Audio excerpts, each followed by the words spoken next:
Okay, thank you. Great. It's a pleasure to be here, Manav and the team at Hotelivate. Thank you very much for having me as part of the session today. I'm really excited about it. Obviously, we're living in a rather strange time, to say the least. And talking about technology at a time like this might seem a little bit odd, but at the same time, when we go around the world and talk to customers and across a variety of countries, a variety of types of hotels, we find that everybody's actually doubling down on technology as possibly something that it's time to embrace in many different ways. So what I'm going to do over here is really come at it much more from the point of view of a hotelier and then segue into how technology can assist you. I'm not meaning to be prescriptive. I'm sure there are all sorts of points of view out there, so open to all of that and the questions that will follow. So I'll try and keep this quite brisk so that we have time left for questions. So, what's the basic business, right? The basic business, of course, is very simple. We're trying to make profits and they equal revenue minus costs, right? And that's no different for any business. It's exactly the same in the hotel business. But in the hotel business, revenue obviously is equal to rooms revenue, which is your rate multiplied by the number of room nights you sell. And of course, there's ancillary revenue, and that's what drops into the funnel as our total revenue. So, and the rate in turn is related to people's perception of value, their perception of demand. It's the whole FOMO theory. It's the uniqueness of the product. It's the uniqueness of the experiences that are out there. And of course, the ease of booking.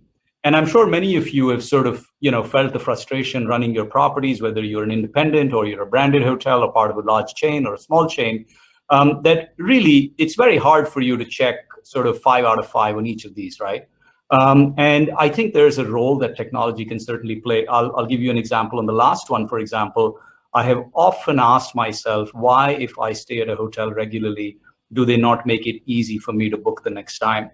There's a reason why people keep going back to OTAs. And then in turn, as hoteliers, we pay 15, 20, 30, 40% of the gross value of a booking out as commissions for just the distribution piece of it, right? Which really then makes running the business very hard. It's a very high sort of purchase cost for a customer. And to be honest, it's a purchase cost that can be really avoided. Let's also talk about the uniqueness of products. How much has a hotel product really changed, right? Has it really kept up with what the needs of a consumer today are? If I look at the emerging class of customers who are going to have money in their pockets, what do they want? They grew up with mobile phones. They grew up with technology. When they walk into a hotel and they see technology that's far inferior to what they have at home, that's not something they're going to pay a lot of money for. It's not something that's unique. Home is probably more comfortable than the hotel is, right? So I think there are things that need to be thought about, and technology, unfortunately, has not been put front and center. And it can actually, and it should be put front and center in a variety of ways. And let's dive into that a little bit more. Let's talk about nights, right? Let's talk about room nights. Where do the nights come from? Of course, of course, depending on the segment and type of hotel you are, but it does come in large part from satisfied repeat customers. Going back to the same example, if I've stayed at your hotel before, why is it so difficult for me to click a button and have it be booked again at a special rate or the best rate possible? No fuss, you know exactly who I am, what I like, the type of room I prefer. But as you all know, we still make it very difficult for that to happen. Are there incentives to extend length of stay? How easily do we put those incentives out? Or does it need me to peruse through lots of emails, lots of spam, lots of offers online, and then figure out if it makes sense to extend my stay, right? How nicely and easily do we upsell? How are we creating a new funnel of customers? Right? Are we using the traditional model? I mean, I'm still surprised that hotels have such large sales teams. I think that's completely outdated. Look at where your business comes from. There are hotels who rely only on online in this world. They don't have anything called a sales team. But by and large, there are large segments of the industry that have really not moved beyond that, right? And then the other thing is, if we look at it, and especially the current time where realistically, if we look at, no matter what the estimates are of when a vaccine is going to come out or when things are going to improve, but if we look at really sort of when this industry is going to recover, I've been on enough sort of webinars, as I'm sure you have, and enough memos and research papers that I've read that really say the industry is not going to be back to anything like 2019 until 2023 at the earliest. And we're sitting at the end of 2020. So we're talking 3 years. These 3 years will destroy a lot of businesses unless we really adapt, right? And when we talk about long stay price model, it's very simple. Are you offering a product that even allows long stay? I know a lot of business people who have needs, as I'm sure you do, to possibly have an office, to possibly have a room for meetings, etc. But none of these are available off the shelf. So we've not really tapped into that market. And I think it's time to start being a little bit more adventurous. And obviously distribution channels matter. How easy you make it matter. Therefore, online matters, and therefore technology matters. Let's talk a little bit about value perception. Again, it's sort of, what is our perception of value of a hotel? Is there something unique to it? Is there something more than just a room and a comfortable bed and a good TV? What is the experience that we're offering, and how are you positioning that? Are we using the various sort of online media that are available today to really position our properties in the right way? Do you even have somebody on your team who understands Instagram inside out? There are, this industry has evolved so rapidly in the last 5 years. There's a ton of expertise out there, not very expensively available, that can help you position your brand online in no time at all. And if you look at yourself as a consumer, you probably can cite enough examples of brands you'd never heard of before that have just come around and become big brands purely because of their expertise at using digital media and online media. I mean, the one beauty of the current sort of marketing or digital marketing environment that we exist in, and you only have to look at the valuations of a lot of the technology companies to understand this, is that they allow you to micro-target so beautifully. But I believe that really the industry has not truly understood that, nor embraced it. Let's shift gears a little bit, right? Let's look at what our consumers are doing. If we look at this, this is an astounding figure. Indians are spending 7.5 hours a day. That is almost half their waking time on a screen today. These stats are fairly recent. And this is staggering if you look at these numbers, right? Obviously, a part of that number must be, doing other activities on your laptop or your computer, etc. But a lot of this is spending time on social media. And this next slide gives you an idea of what that is. Worldwide, and we don't have numbers obviously for 2020, I'm sure it's shot up during COVID, but worldwide, people are spending about 2.5 hours a day on social media on average. That is a staggering number. I mean, I'm not even going to talk about what effect this has on humanity and people's connections to each other, etc. But if you look at this, and I think the implication here is, if you're not embracing this all out, and you don't have the best team there is to target this, then you're wasting money on your marketing, right? And if you've got a traditional marketer in your team who knows how to design collateral, that's not what it takes today. It takes a real expert at social media to be a part of your team. And if you don't have that expert, have a team and build that expertise. It doesn't take that long to build it. The industry is not that old. If we look at, again, going back to millennials, going back to the new generation of income, the workforce, what do these people want as experience? Let's just talk about an example, and this is again off the wall. By no means is this a comprehensive list, but let's talk about what kids want to do. My 20-year-old went out recently after, of course, 5 months under lockdown, wanted to go with a bunch of friends, and all they wanted to do was they took a room at a local hotel, a nice hotel. They got a great deal, but they wanted to hook up their PlayStation. They wanted to hook it up to a nice TV. They wanted to have drinks and nice food, and so on. But they really wanted a friend experience. But the friend experience was centered around gaming, right? How many hotels have even thought about creating rooms that are dedicated to gamers or that can be adapted to gamers? These are use cases. The use case of going and sleeping the night and getting out for work the next day is a dead use case in the immediate future. So we've got to think of new use cases. Movie nights. Can we create movie night hotels? Can we create romantic movie night opportunities and experiences? And then the last one, which I'm astounded no one's really come up with, is We've all seen the boom in Zoom. This conference here is an example of, again, how things have gone online. This is going to be a big need. It's not going to go away. I look at the amount of travel that we used to do in our company, and I can safely tell you that in the next few years, even once this virus kind of recedes and we are back to somewhat normal, we will not travel as much as we did, not at all. Non-essential business travel is going to go down to a minimum. And these technologies are going to replace that. However, we will need a fantastic conference facility when we have meetings that are semi-in-person and semi-remote, that are fully remote in some cases. We would love to get out to a meeting room that's fully wired up, that has better technology than our office does. Our tech guy the other day came up and said, well, we can spend about $10,000, about 7.5 lakh rupees, and we can have this big, lovely wall in one of our conference rooms, and we can draw on it, and so all our counterparts in the other offices can see what we're doing, so our brainstorm sessions can go online. Well, we're placing an order for it, but think about it. If I could go and do that at a property that I don't have to spend as CapEx, I could just pay for it for the number of days, hours that I wanted to use it, that would be a phenomenal thing, right? And there is a demand for this. So just, new ideas that are technology-led. Taking on again, right? The industry that I'm in, software has really evolved. And I think there's something to learn from that. So our industry started off, and all of you will remember this, it started off selling software, right? Whether it was property management systems or other systems in other industries, but the industry sold software.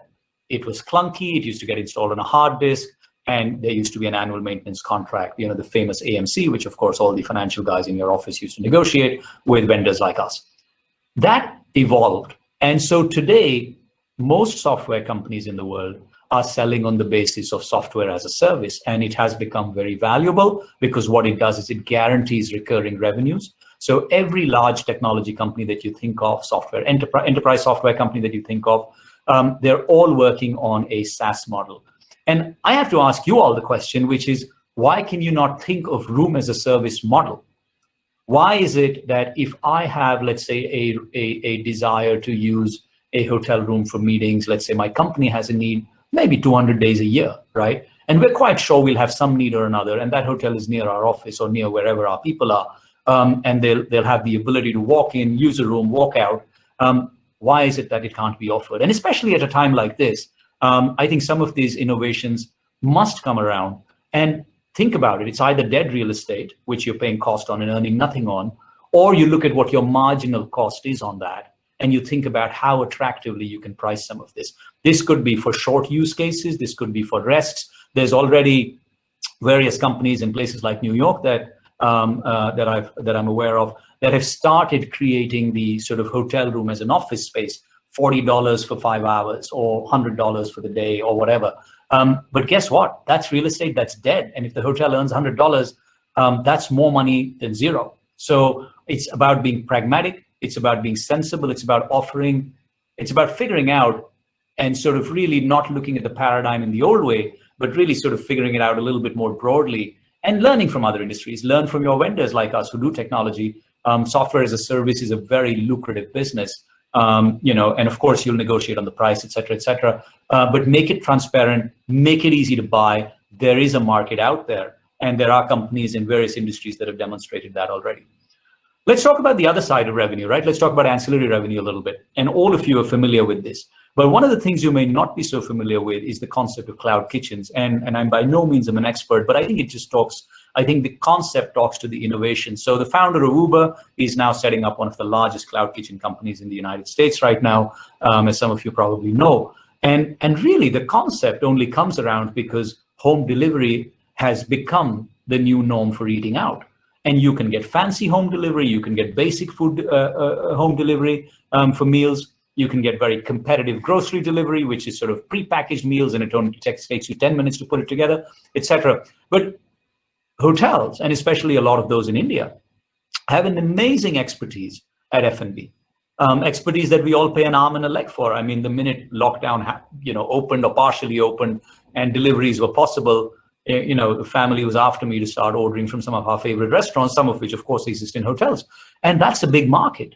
Right. And of course, some of you tapped into it very nicely. But if there was a way for you to think of this as a more permanent shift, as a way that you could create a kitchen that was only dedicated for deliveries, there is a massive opportunity out there. And you need only to look at the valuations and the revenues of some of these companies on this slide to understand how big that market is. So just another opportunity that's tech-driven. Let's go to the cost side a little bit. I look at this front office picture, and of course there's different versions of this out there. And I have to ask myself the question, and I think you should too at this time, which is, why do you need this thing called a check-in? Why do you need this thing called a front office? Why do you need 3 people standing there who, honest to God, are idling most of the time? You're struggling to train them. You're struggling to get them up to speed on a piece of software that's sitting in front of them, when all of that can be replaced with work that your guest does on his or her app and is able to actually check in. This is very easily possible, but we haven't made that jump. We're sort of, steeped in the past. We don't think of these paradigm changes, and we're very slow to adopt them. But every bit of technology that it takes to adopt a sort of non-front desk way of checking in, even if it's with staff, actually exists. And you can make your staff extremely efficient. One person can do the job of 3 or 4 people if you set it up differently. But of course, it's about thinking of it differently. And there's nothing like a time like this to sort of catalyze that thought process. This is fairly obvious. Again, some hotels have done a very good job of it, others don't. But again, when it comes to cost side, something fairly simple. We have a lot of clients, especially in the West, who have engaged consultants that we know of to save massive amounts of money on their energy bills. And a lot of that, of course, has to do with heating and cooling. There's a lot of optimization that can take place there, even with old equipment. But it's something that very few owners look at. And of course, good times, you sort of don't really pay attention to the cost lines, but this is a time to pay attention to them. So again, there's a lot that exists here, lights going off automatically in rooms, et cetera, et cetera. Let's talk a little bit about an area that, of course, we know quite well. We're one of the leaders in this space. But housekeeping, again, is sort of very steeped in the past. It's steeped in a way, it's steeped in pen and paper ways. If you were to measure the productivity of your housekeeping department, those numbers would be abysmally low. And again, we've not had a need to look at this cost till now, but we do now, not just because of cost reasons, but also because of hygiene reasons. We don't want more people hanging around in the hotel than we need hanging around in the hotel. And how do you put together a system that makes sure that all the rooms are turned over regularly, that no room stays idle or not cleaned for X number of days? How do you put in place a complicated process like saying, guest checks out, leave it empty for 24 hours. Then I want somebody to go in and put an electrostatic sprayer kind of gun there and spray the room down. 1 hour after that, I want the attendants to go in and clean it. Then I want the inspection done. And then after that, I want another spray or a sort of, disinfecting process, after which the room is ready for a guest and no one else goes in prior to the guest arrival. How do you figure this out? You cannot figure this out without technology. So again, it's an area where technology is much needed, very easy to do, but something that I think it's time for hotels to embrace now. Let's talk a little bit about apps as well, right? So if you think of the hotel app, I'm sorry, I don't know why this first picture isn't appearing, but a lot of people have sort of toyed with this idea. In fact, I personally have not been very supportive of this idea in the past because developing an app in the past has been expensive. And then there is clutter on every guest's screen. And is there really a good use case for that guest to download that app? Well, guess what? That use case exists today. So if you were to invest in an app and think ground up of your own app, it doesn't take that much to create an app. It does take a lot of thinking. So don't let any technologist tell you that the technology is complicated. It's not that complicated. The app allows your guests to click and book. It allows them to chat with you. It allows them to possibly even check in with a remote key. But you know what? People make a lot of, and I'm just going to digress for a second. People make a lot of noise about this remote key business. This remote key business actually is the least of it. That small key is the easiest thing in the world to sanitize. That's not where the problem lies. The problem lies in that entire check-in process. The problem lies in the payment process. You asking me for my name at the front desk, asking me to sign 5 things at the front desk. None of that is necessary. There are ways to bypass all of that. I think it's about going back to the process and saying, what's required by law? But what is not required by law, how can we streamline it? right? And at a time like this, I think even the regulators will be very open to ideas if it actually is going to help the industry, right? Finding and booking, of course, make it really easy. Going back to what I said before, how easy is it if I like your hotel for me to click and book at your hotel when I'm coming back, right? Chatting with the hotel, again, I'm not going to chat face to face, and especially not during COVID, right? Or with the masks on. It's very easy, however, for me to chat with you. And guess what? You saw the number of hours that people are spending on their phones. They're chatting all the time. So when they have to make a phone call to a hotel and try and find out things, it's cumbersome. I would rather send a message, go to my other messages, complete my work, pop back up to a message that's replied from that you sent back to me, answering my questions, click a button to book, make it that simple. Right, being able to check in on the mobile. Now you have payment and ID systems that are available on the mobile apps. Keyless access is available, and so on. So that's sort of, I think it's just really what I'm trying to do here is I think just say, look, I think it's time to open up the minds a little bit and understand that there's a lot of angles through which technology can actually really help you at a time like this, and I think it's going to create a foundation for tons of new innovations, new ways to create revenue in the future, even post-COVID, and really keeping in line with what our guests want, right? So just a very quick sort of snapshot of some thoughts. My view is there's a lot of you out there who have PMSs that are clunky, heavy, that take 5 IT managers to maintain, and you're often pulling your hair out because they're always coming back to you and asking you for more budget or more servers, etc. Guys, this stuff has gone to the cloud. There are tons of companies out there that are offering amazing PMSs that are pay-as-you-go. They've got amazing COVID offers out there. Some of them are in India, some of them are not. But if anybody tells you the PMS business is complicated, it's not. It's a basic room booking, check-in, check-out role that this piece of technology is doing. And there are tons of companies out there that do a good job of it. So look around. If it's a pain point for you from a cost point of view or a maintenance point of view, and look at someone who can give you a all-in-one, pay-as-you-go monthly model or annual model. Same thing for POS. Digital housekeeping I talked about. Task management is another one. There's a lot of sort of inefficiency in the way that hotels still manage tasks or guest requests, etc. Now, when you have someone chatting and they request towels, or they request the baggage to be picked up, or they request for food, all of that can happen on a chat, and that can go to a task management tool. And of course, it goes directly back into messaging the person who's going to deliver that, and that person delivers it. And then finally, the mobile app, where I said develop it, because I don't think you can get this. There's some ready-made stuff out there which you can try, and some of it's not bad. But I think if you really want to think ground up, don't hesitate to jump in, maybe partner with a few fellow hoteliers to jump in and jointly develop it. At the end of the day, all you need to do is change your front screens and rebrand them for yourselves, but the basic architecture can stay the same. So, and last but not least is invest in a technology team.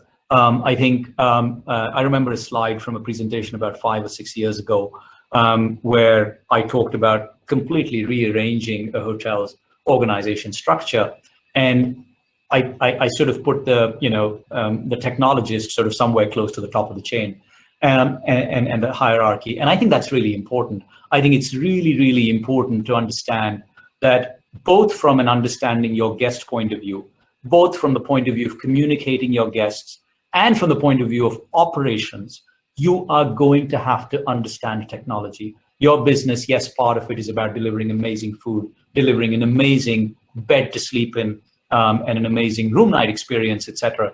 But part of it is about delivering an experience, and that experience is not complete without technology sort of as an integral part of all of this stuff. Even if I'm ordering food, how quick is it for me to pay? Can I just press a button on my phone to pay you?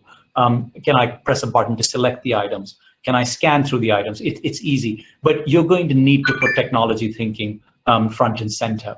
And I think it's very important to do that. It's very important for us to sort of embrace this. And honestly, it's going to be an investment that you will not regret. You probably already spend on technology, but you're spending money on people to support the technology that you're buying from someone. And on the other hand, actually, you should have a more thinking team that's able to help you develop some things and also help you put together the right set of systems that are going to support your business. So let me stop there and go back to the video so that I can come back to the conference. Okay. So I'm back. Perfect. Great. Megha, I don't know if you're there, but I think, I don't know if there are some questions. Yeah, I see some questions here. So let me try and respond to this. Saurav's asked a question. So many areas like spa, salon, restaurants, banquet, swimming pool lie underutilized. How can technology help hotels sell these to more guests? Absolutely. So great question. I think I kind of touched upon this before. I think something simple. I mean, you know, of course, there are channels out there, but do we really have any channel out there to sell anything other than our room nights, right? Are there channels to sell spas? There are offerings out there. There are various sort of urban apps that have come around that you can probably partner with. But equally, like I said, if, you know, a hotel is a destination in a community, right? You look at some of the hotels in Delhi where I live, and some hotels are destinations. There are destinations for people who get used to them. People like it. They get recognized. They also get good service, and they also have the right mix of, you know, whether it's F&B or a salon or a swimming pool facility or a gym facility. And I think it's going to come back to sort of those hubs, obviously restricted somewhat because of distancing and Corona. But are you really being able to sell that? Even at my favorite property that I like to go to, is it easy for me to book a table? I can tell you it's not. It's tough, right? It's too many steps. And compared to the world we live in today, it just feels like it's an extra effort. Next question, somebody's asked, with more hotels investing in technology, will there be will let job opportunities in hotel? I guess he means there will be less job opportunities in hotels. I don't think so. I think the nature of job opportunities is going to change. I think there's going to be more efficiency in certain areas, and then there's going to be new opportunities in other areas. So I do believe that every hotelier has to have technology training. It's just like any other industry. Our kids are growing up with technology in their hands. So without that technology, understanding how can they take decisions no matter what kind of workplace and what industry they go to in the future, they are going to have technology front and center, and they're going to have an understanding of technology. Absolutely, I think Anshul's asked a good question about technology coexisting with personalization and the smile. Absolutely, it does. I don't mean in any way to suggest that technology should not coexist with the personal experience. We all love that, and especially at certain kinds of hotels.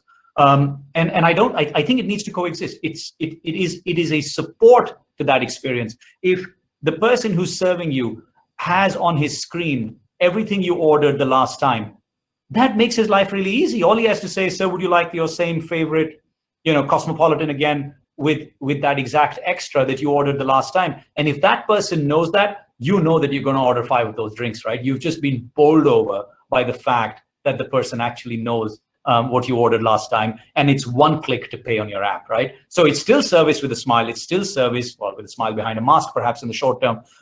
But by all means, it does coexist with technology. So I think that's pretty much. There's some. Yep, Saurabh, I think you're right. I think I don't think it's about learning code, Saurabh. So I've got to confess here, I run a technology company, but I don't write a word of code. Neither did Steve Jobs, by the way. And I think you've got to remember that. It's not about coding. It's about just understanding logic. Any technology, if you, as the designer or as the owner of a hotel or a part of the management team, finds it clunky to use, then it's not working. So building technology, there's one part of it. It's a little bit like an architect and a contractor, right? The architect has to think about what the building is going to be used for. How are people going to move through that building? How are they going to press buttons? Where are they going to want to walk? Where are they going to want to breathe? It's exactly the same thing when we design software. And over the last sort of few months, we've gone back into designing completely new, the next generation of our own systems. And it's been a fascinating experience just getting back in there. And I still don't write a line of code. Neither did I when I started the company. But it's not about that. It's about understanding how people want to use things. I think that's what it's about. And you guys understand that better than anyone else. So the technologist will convert that for you into something, the guy who codes. You don't need to know the code, not at all. There are a number of cloud-based PMSs out there. There's a bunch of them. I couldn't tell you all of them, but if you search for Hotelbeds, you search for Muse, there's a few others. These are some big ones, very well-funded ones that have come out that are purely SaaS models, and they're doing very well. They haven't necessarily launched in India, but at the same time, they don't necessarily need to launch in India either, because I think a lot of functionality that you need is already built in to a global platform. So, but again, we can have an offline chat on that. So please feel free to mail me. I'm afraid I am not familiar with kitchen automation. That's not an area of expertise. So I can't comment on that. Yeah, I think that's pretty much it. Great. Hotelivate team, thank you very much. Thanks for having me. I can't see the audience, but thank you for attending. It's been a pleasure. And I hope I was able to add some value and give you guys some food for thought. Thank you.